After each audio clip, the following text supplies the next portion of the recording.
Thank you. Thank you for that encouragement.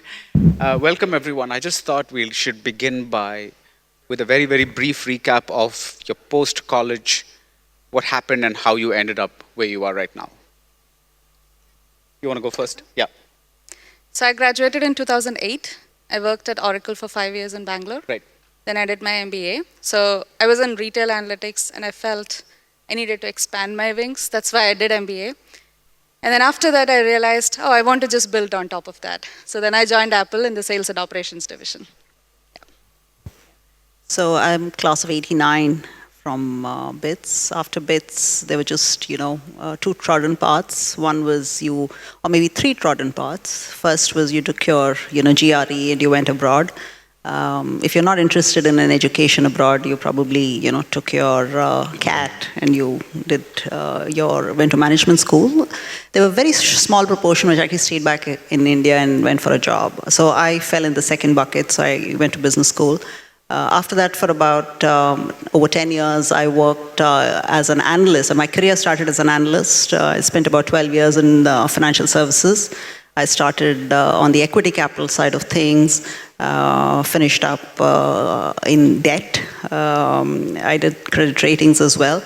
And then in 2006, when tech was becoming fairly mainstream, I, along with two other co-founders, we spotted an opportunity and we started this business analytics firm. It's called Latent View. And so we've been at the Latent View journey for the last 13, 14 years now. Yeah. Hi, I'm not a BITS alum. So I did my undergrad in Chennai in economics, and then I did my MBA from IIM Ahmedabad. And I decided to join HR. So I was only one of two in my batch who joined HR. I joined Bosch. I worked with them for 10 years. And then in 1992, as the IT boom was just taking off, I joined Infosys, which was then a 250 people company, as their head of HR. I did two stints at Infosys, 92 through 96. I ran my own company 96 through 98 and went back to head HR at Infosys in 98 through 2005. So when I joined, they were 250. When I left, they were 40,000. Subsequently, I consult. I sit on some statutory and advisory boards. I write a column for Mint. It's been out there for the last 10 years. So it's a mix and match of things. I'm from the 88 batch at BITS. As other panelists have said before, I did EEE, and at the end of which I realized this is not what I want to do for the rest of my life. And I went on to IMC to do a MBA, and Pramad and I are actually batchmates. Post that, I did everything to stay away from the world of tech. I wanted a classical consumer marketing job. So happened that I ended up in a startup tech company, which went on to become Satyam Infoway or SIFI, which was all about the internet generation. I ended up being there for 10 years and watched the whole internet revolution sort of take off in the country. At that time, I got stumbled, I would say, into the cyber security space.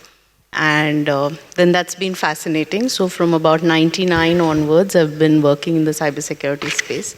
Worked briefly for Wipro in between and then started on my own. I run a company that works in cybersecurity and data privacy. Started in 2012. And so here I am. So the next few questions are going to be general. So whoever feels like talking, please do so. Now, I come from the fringes of the film industry, where there is very often talk about representation of women, the number of women in the industry versus, I come from the fringes of the film industry, where there's often talk about the representation of women, the number of women in powerful positions versus the number of men, typically as directors and other things. Women are typically in the film industry, you find them doing things like maybe costume design or production design or something womanly, quote unquote. So how is it in the this world? Should we be having a panel called Women in Tech at all? Is it still a thing?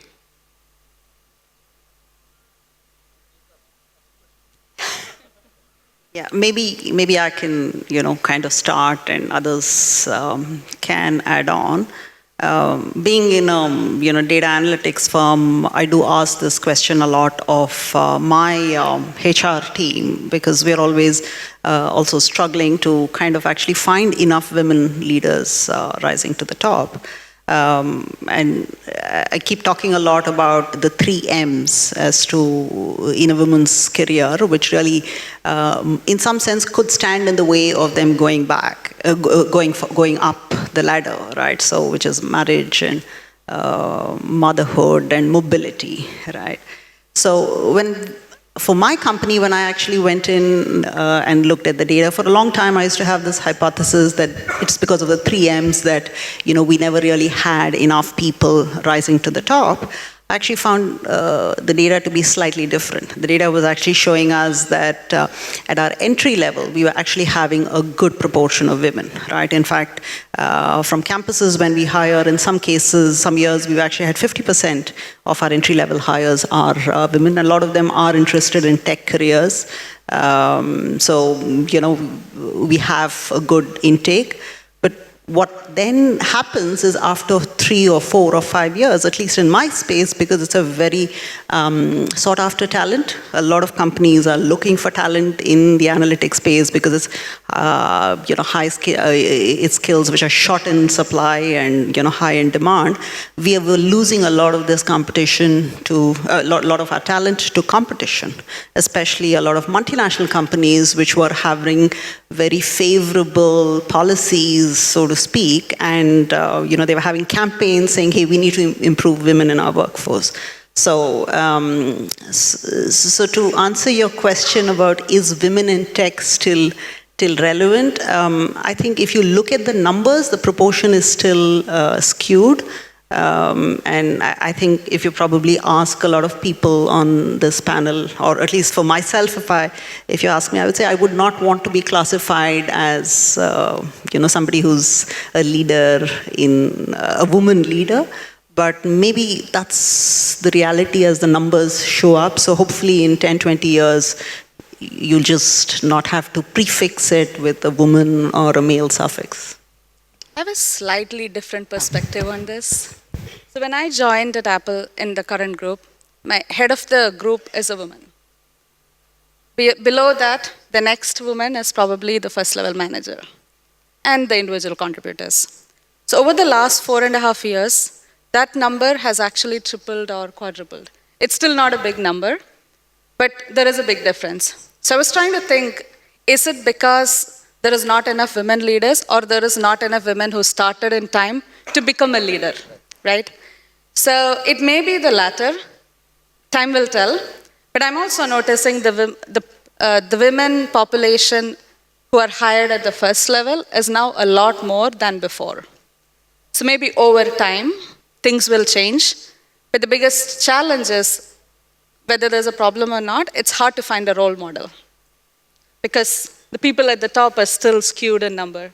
So maybe there is an issue, but what is the issue is something we need to figure out. So before I come to you, would you say then that you would want to claim the title of a woman entrepreneur or a woman leader so that you're just putting it out there that I'm proud of it and I'm owning it? If you asked me 5 years ago, I would not have been comfortable. Very recently, I was invited for an award for being a woman entrepreneur, and I actually pinged a few male friends I had saying, hey, does receiving an award for being a woman entrepreneur, does it sound very patronizing? And most of them kind of came back and said, no, you should do it. This is good marketing for your company. So, so I think my views have changed over time. You wanted to say something? There are many biases that actually come in. And as a segue to her point, if you deep dive into analysis and analytics, you may find very different reasons. For example, one of the largest consulting firms did this analysis, and they found that when they were recruiting, they were getting a good 50-50% mix. But when it came time for partner selection, it was 1:3. That is, 1 woman for 3 men.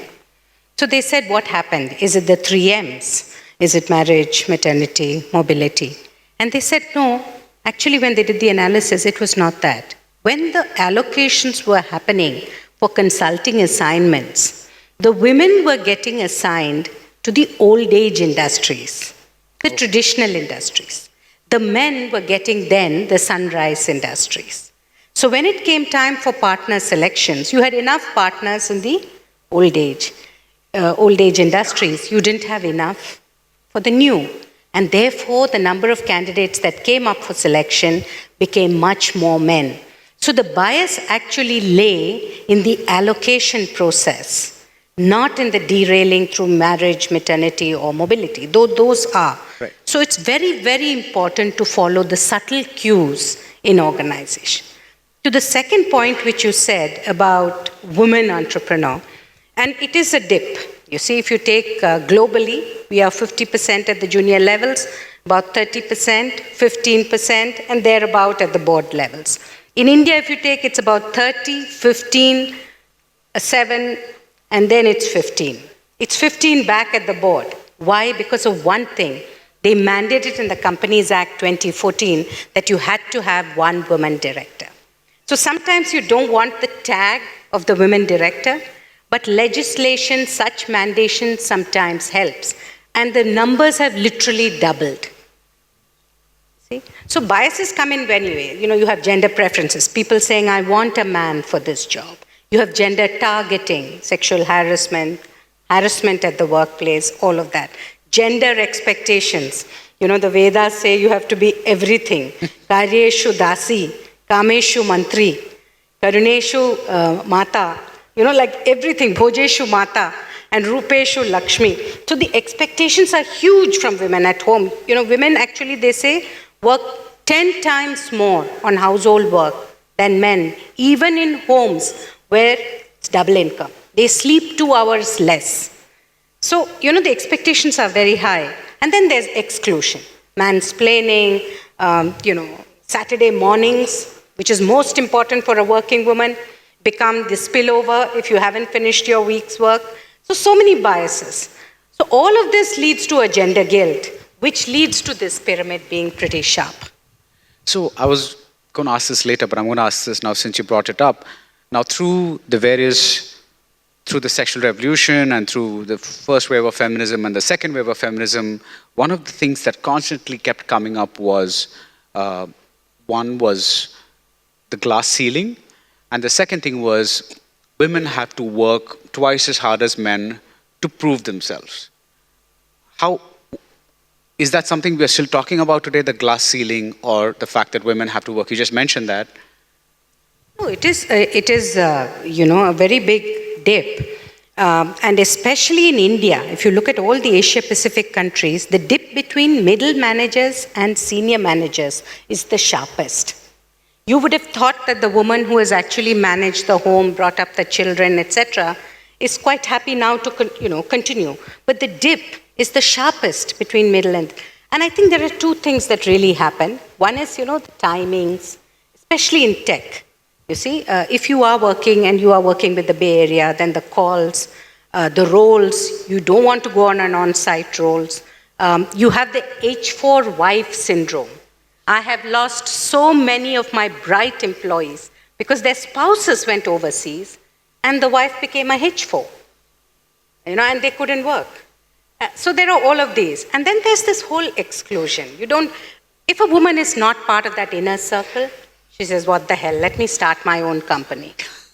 And then you get entrepreneurs, but they don't want to be part of the corporate ladder. So all of this happens. Yeah, so while my driver was not that, but I completely agree with Hema that I have seen so many very bright women drop off at points where they're ready to sort of move into the next level.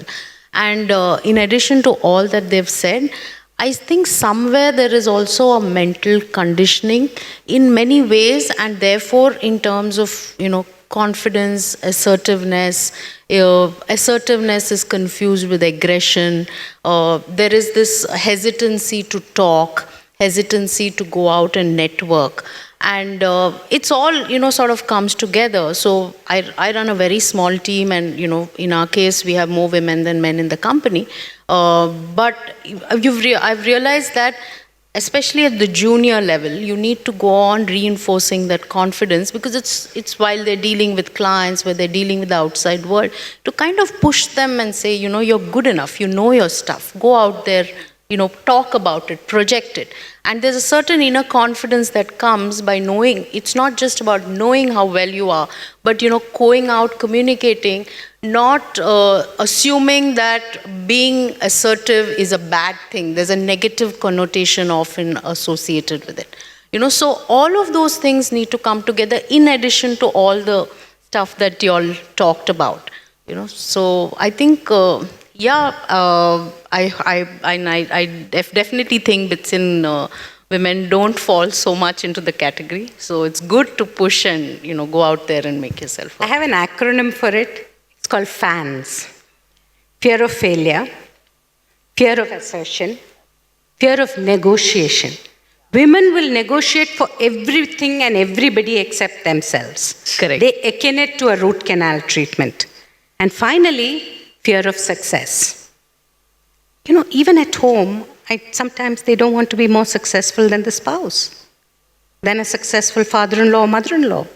So FANS, all these four you have to overcome. Do you have any thoughts on the glass ceiling before I go on to the next question? I think they've covered most of the topics, but I think it also kind of really boils down to how large the entry pool is becoming, and I think that is probably showing a very positive trend. So even like I know when I went to school at BITS, we were probably 1 in 5, Okay. Whereas now I think those numbers have probably gotten a little better. Yeah, Maybe Cheryl was just telling they were 50%. My batch was US. 50-50, but now I think it's much different. Colin? Yeah, drastically. I have an issue on that. The salary gap. You had a question on salary parity. Sorry, you had an issue on salary parity. And, with due apologies, I think BITS is a classic example. BITS originally, I think, selected on the basis of the 12th standard marks. Yeah. So I was the last batch for it. That's when the 50-50. It was such a beautiful balance. You see, the IITs had 1:10. BITS, we always looked up to as a gender balancing. The moment they changed it to apping, which is the exams, and we look at it from the HR perspective, the percentage has dropped. Why? Because mothers will go with their sons to quota to help them prepare for the exam. With ladies, they don't do that. With girls, they don't do that. And this is one of the first biases. So if you don't get into a tier 1 college, you start off at a lower compensation. Right. if I could just have an additional point on the glass ceiling piece, I think finally when you get to a certain level of leadership, I mean, it is fairly competitive, and I think it's not capability alone which has got you there, right? After that, there's probably just very little room at the top. And I think it's probably the way you promote yourself, all the subtler things about how do you shine light on your achievements and so on, which naturally and traditionally maybe comes a little harder to women, or maybe let me put it the other way around, it comes a little more naturally to men. Okay. To turn that question around then, would you find that you have to do a bit of role playing at work so that you don't appear, like Shivangi says, too bossy or too aggressive, or something that behavior that would be accepted very naturally in men, but maybe people would be a little resistant to in women? So I think the whole aspect of role modeling is for sure very, very important. But I think even as more women are becoming leaders and taking on leadership roles, the hard part is to be able to create a role model of what a woman leader is, because it's very easy to follow a set pattern of what male leadership looks like, right? So which is, maybe it could be assertive, for instance, or maybe it is you need to promote a lot of what you do. But it is possible, I think, to have a model leadership which is also kind of says, hey, you are dependable, you are reliable, you have what it takes to make things happen, right? So the moment you see more of those kind of role models, you will probably see a newer model of leadership which will develop, which can also be a very aspirational role modeling, which younger women can aspire for. Because otherwise today defined models of leadership are predominantly what we've seen, which is more male dominated. Sharon, do you have a point with that? I was thinking about it. And role model, as I said earlier, it's like super critical. I'll tell a very simple example. When I first joined my work post-MBA, I was getting frustrated about a year later.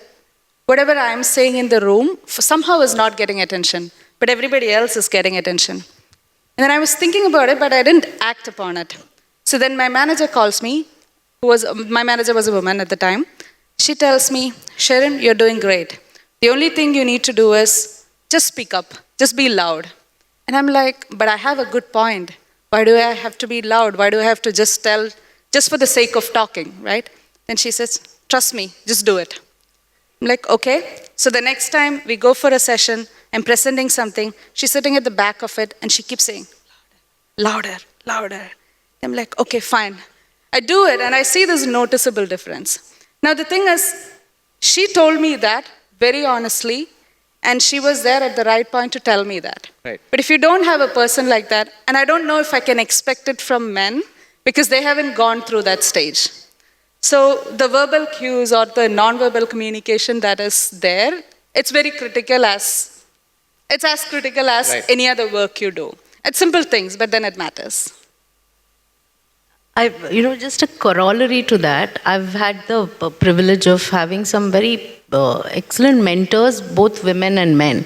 And I think to give full points to the gentleman who mentored me in my initial years was not with the positive sort of reinforcement, but it was more like saying, I don't differentiate between sexes. So if you have to take a flight at night, do it. I will make sure that you have whatever safety you need. But I'm not going to excuse you based on gender. So sometimes I've noticed with other women that is also a bitter pill to swallow. That's the other side of the equation. Sometimes you expect preferential treatment, but that's also not right. So you have to take the bad with the, or whatever you have to take the tough with the smooth also. So what does a woman face in the tech industries that maybe women in other industries do not? Like, is there something very specific, or are we just talking about the same factors that you spoke about? I think staying relevant because it's such a dynamic industry. You have to invest beyond your normal working hours to stay relevant. That, I think, is a challenge. You have to build, like she said, strong relationships, both mentoring as well as with your peers, other influencers, subordinates, all of that, which also calls for a lot of time. The third thing, and this I'm speaking to several tech women, and some of them I coach, and I find that those who pick up initiative-driven careers, that is, you do your day-to-day job, but also do beyond your job.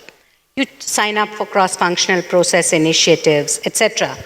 Those people get recognized. They get recognized, and many times the women are not willing to do that. So initiative-driven careers is a very key part of the industry. And also you have to be willing to travel. And that comes, as you go senior, especially if you're in India. And if you're in the headquarters, it's slightly different. But if you're in India, then jobs stop at a particular point of time. You should be willing to move out. And that's the time when children are hitting the board exams, there's parents at home who need help. So you have to take all those calls. And apart from the 3 M's, there's one more M, which is menopause. And that's a very, very tough thing, and it's not talked about enough. And kudos to all the women who handle that part of the career and continue at a frenetic pace, because it takes a lot out of them. So I think these are some of the issues. The fourth is the generic, but the other 3 are very specific to the industry. So you spoke about willingness to travel abroad. Now there are many, what have you noticed that is different? Is there any difference in the women in tech scenario in, let's say, the UK or the US versus in India?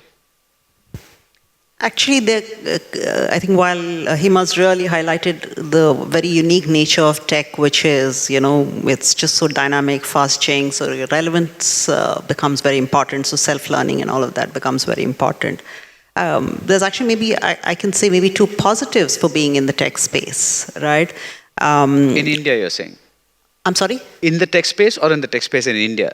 Tech space in general and tech space in India as well. Tech space in general, I think it is a lot more, how do I put it? The workplace is mostly, most of us work in air-conditioned offices. Access to these offices is, fairly straightforward. Transport facilities, all of that are there. So you're not really having to trudge to a factory, which is like, 50 kilometers out of town and so on, right? And even it's been built, I think, largely very merit-driven in some sense. So, there are elements of performance. So it's only the softer aspects that sometimes, you tend to look at. So that's a great positive. So I think if there's one sector where it is actually possible for, women to kind of take off, I think tech is a great space. The second, I think, is how ingrained tech tends to be with the global environment, right? So, because that's just the nature of the sector, right? So you're always benchmarking with what's happening with the best tech companies worldwide. You're kind of because of which you're following the news, which is happening in each of these. So I'll give you a little anecdote. So in my space itself, we work with a lot of large enterprises worldwide, and I do know we were speaking to, a very senior, CEO of one of these very large, beauty businesses worldwide. And the sales call, there was, I think, 4 people from the company who had actually gone.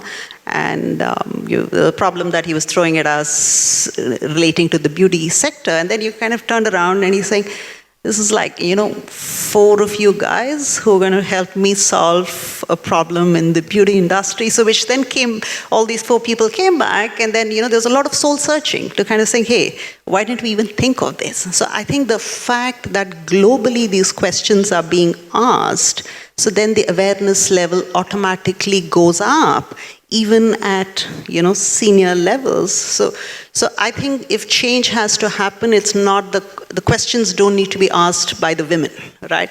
If the questions are being asked by everybody, which is, be it a man or be it a woman, that's the starting point for change. And I think in tech, they're in a great place for right now because of all the debates and discussions which are going around. Right. Yeah, customers demand it. Customers want to see women on the other side when they're discussing, and that's a big pull for the tech industry. Also, you're getting global practices, which other industries don't get the benefit of. So one of the things that changes a lot today in terms of perception is social media. There are a lot more vocal voices that talk about what is wrong, what is right, what should be done, what shouldn't be done. We find that in all industries. Has that impacted the tech sector in any positive way? Do you take your cues from I think tech has always been ahead. See, Right. if you want to be a best employer, if you want to best employer globally, if you want to be recognized by clients as being a diverse, inclusive place, then you have to do all of that. I think that the problems lie in the detail, in the individual manager, in their biases. So if a manager comes back to the hiring manager and says, all said and done, I want a guy for this job. It's a traveling job, or it means 6 months on site. I don't think I can.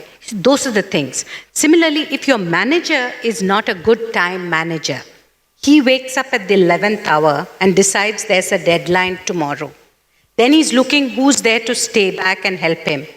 The woman has come in early. She has to go back maybe to do something at home. She's not available. Then the halo effect goes to that person who was fooling around the whole day but is suddenly available at 5:30 for that deadline work.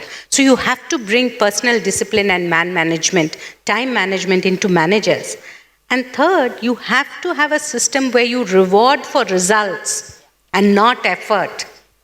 India is an effort-based society.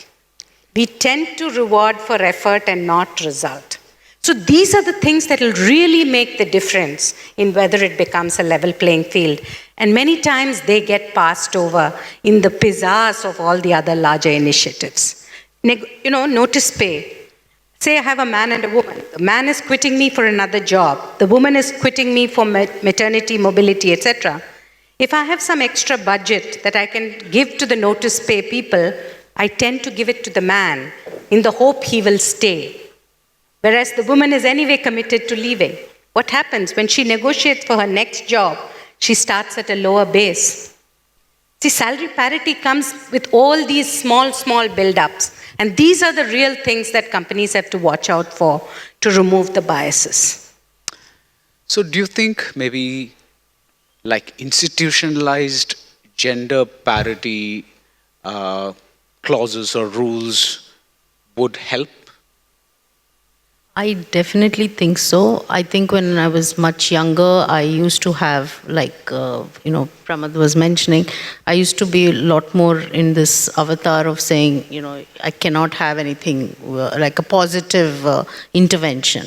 But I think my views have drastically changed over the years, because I think unless you bring in some kind of positive intervention, like Hema mentioned about, the law about boards having a woman, I don't think people are going to, not everything gets done out of, for the love of it. It's like I come from an industry where, security, privacy does not get done because the organization thinks it's a great thing. It's because there is some danda. If it can happen in other areas of operations, why not, a positive reinforcement in other areas? Because sometimes unless it's a part of it, it's forced into an ecosystem which is otherwise closed, nobody is ever going to learn from it. And I know it's very anecdotal, but I have seen in teams, the moment you put in a girl or a woman into a all-male team, completely changes the dynamics. And it's 2 women, it's even better. Yeah, right? So it is something where if if it's not happening naturally, why not do it by force? Today everybody is talking about Finland having this fabulous cabinet, but Nordics have been one of the earliest, cultures that have infused and, promoted women. Why not us? On the mandate, sorry to interrupt, I completely agree. If you look at NASSCOM, they had a Gender Diversity Awards. Okay. At that time, they wanted to actually look at the average salary of men and average salary of women of equal experience and equal roles. This is in tech. Tech, NASSCOM. No company was willing to give it because it was internal, but they had the right thought. Today in class action suits, that's being demanded. And if you have to give out your salaries globally for men and women, and if there is a big difference, then it kind of reinforces the complaints that are coming. So when you mandate some of these and actually insist on looking at it, things change a lot, I must say. But then how would you balance the fact that things should be chosen, that there should be, let's say, no tokenism, and the fact that things should be chosen on merit versus something that such a mandate would demand? Would that create another maybe question? That's one way of looking at it, and I think it's a weaker way of looking at it, because the really strong organizations will go to the spirit and won't go to the letter. Right. Okay? There are companies, they say, oh my God, token diversity, I have to hire a woman. But I know CEOs who actually tell their headhunters, give me an equal plate or a suite of candidates. Then I may choose a man or a woman. It's the pipeline. That's important. So you have to look at it in the spirit of it. Similarly, like I said, the issues when a girl comes back after maternity, are you going to hold up the promotion when she's expecting, thinking that she will not return? You see, these are the subtle things that you have to prevent.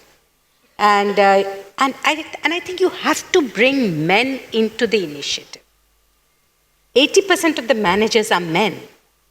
They have to be converted. You can't be talking diversity initiative to women. You're preaching to the choir. So that's a big change that organizations, and it all comes from the corner office. Companies take their cue from the corner office. If the man leader, his wife itself is not working or has not worked or is not seen to be inclusive, then what are you talking about? So you have to look at the spirit of it. So do you think there should be, instead of being a panel discussion, should this have been a debate with maybe 2 men and 2 women and kind of hashing it out? No, I think all successful leaders are inclusive leaders. Yeah. And I think that's a given. Yeah. I'm not able to see the time card. I don't know how much time we have. 5 minutes? Should we open up for questions from the audience? Yeah. Yeah, questions, please. Yeah. Do you,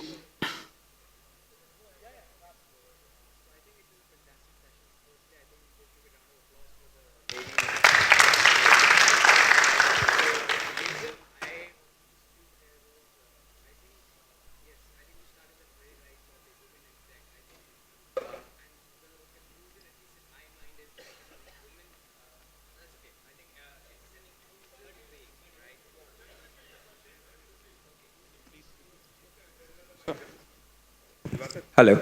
Yeah. So what I think I really believe that the women in tech might not be the best topic, right? Because we are talking about women in each and every field, and that's how it should be, right? And the question which I wanted, which I think it was a closing note that, and ma'am, you refer to Vedas, right? So obviously, women can have many roles, like just in Vedas we've seen, right? From Parvati to Kali to Annapurna to Lakshmi. It is everything is feminine energy, and I think we all should respect it. It's high time, and I think this is one topic which will I think cross the global boundaries, because it's not just an India-specific issue. It's a mentality issue. And to change mentality is a very hard thing, right?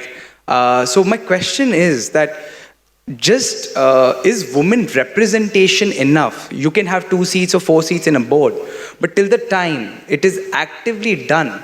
And just before the lunch session, me and my wife were discussing about the same thing, that yes, maybe in a large company you can put 30, 40, 50% people there. But are they still having that much active involvement in each and everyday decision making? Are they given those equal rights or more rights? Just not having a figure from a statistic standpoint. Can I take that? I sit on some boards and I chair the nominations and REM committees. So from a board perspective, let me take that question. Companies Act 2014 said 1 director. It didn't insist on independent director. So it could be a family member. So there was a lot of complaints and there was a lot of representation. It should be an independent member. I don't agree. 1 woman is good. Neeta Ambani is a great woman inclusion from a succession planning pipeline for the company. So I like to see a woman, whether it is independent or whether it is promoter-led. I don't mind it. Let me look at academia. Harvard Business School has come with a very interesting theory. It's called the diversity prediction theorem, which says the output or the productivity of any group is equal to the average ability of the group plus the diversity of the group. So that happens. 1 woman is great, but if it's 2, then it becomes a critical mass. And this happens across. I remember we hired visually challenged people. 1 or 2 in each department made no difference. But when there was 30 or 50, then it meant that the whole company changed its way of thinking and brought them in and made it inclusive. So I think it makes a difference. You represent the customer, you represent the investor, you represent the geography you're in, all of those dynamics.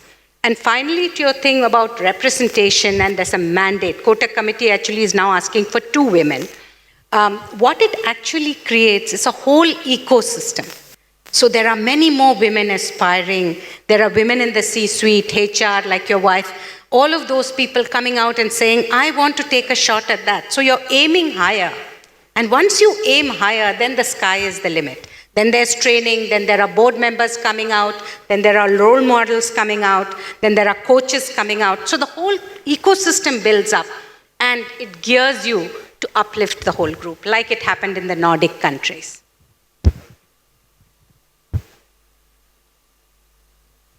Hello, thank you for your time. I had a very basic question. Why is there a guy in a panel on women in tech? Sorry? Why is a guy in the panel? Oh. The moderator. Yeah, but you know, you can I just thought we were talking about diversity. Yes. Yes. There's a question at the back. Hi, I'm Kiran Mai. I'm junior of Shireen sitting there, and the first batch of BitSat, in fact. So it actually pained me when you said that, the online exam brought down the number of people. Probably it did, but then I also agree with your concept on, my mother would not have gone to Kota and made me study there, but then she tried her best in whatever was possible. And I know the number of seniors, or rather the only batch of seniors we had in BITS Goa, the number of people I met just before I came here to take the admission. So my question is on the fact that recently we were having a discussion on the LGBTIQ marathons or the processions which were going on. So I was discussing with my friend that, is it required? I mean, who is opposing them? Or why was it such a big botheration right now when it was not there all these years? And he happened to tell me that, sometimes we need to overdo certain things to make it the new normal.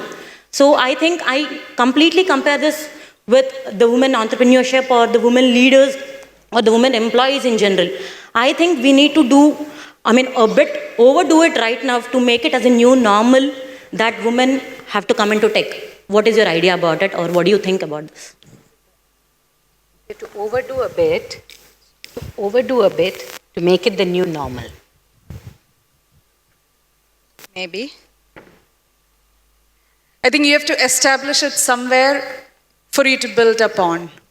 So if things are not working in the way it is today, we definitely have to take a step up, and then everybody else will follow. I think you have to set a norm there. We have time for one last question. Yeah, I have the mic, so I'll ask that last question. Hi. So- Okay, go ahead. I agree with most of the stuff you said about the biases and competencies that women have compared to men. But I just want to share a small anecdote. So most of the companies, at least in US that I know, are actively, making provisions for training the managers and hiring to work against the bias. And at least at the hiring level, we try to level it out. But still the question remains, as you progress, at the executive level, there are very few women. So one time, Hillary Clinton was presenting at our company. She